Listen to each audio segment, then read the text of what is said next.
Welcome back to our channel. In today's video, we'll show you how to change the translate language in Chrome on your PC. Let's get started. Step 1. Open Chrome. Ensure that you have the browser launched and ready to go.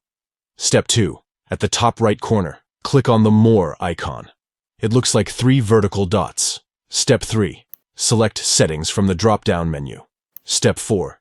In the Settings page, scroll down and click on Languages. Step 5.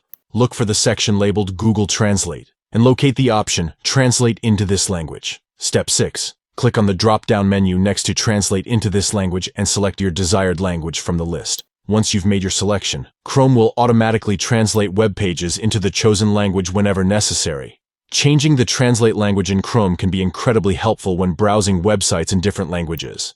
It ensures a seamless browsing experience, allowing you to understand content effortlessly. Thank you for watching this tutorial. If you found it helpful, don't forget to like this video and subscribe to our channel for more Chrome tips and tricks. Until next time, happy browsing.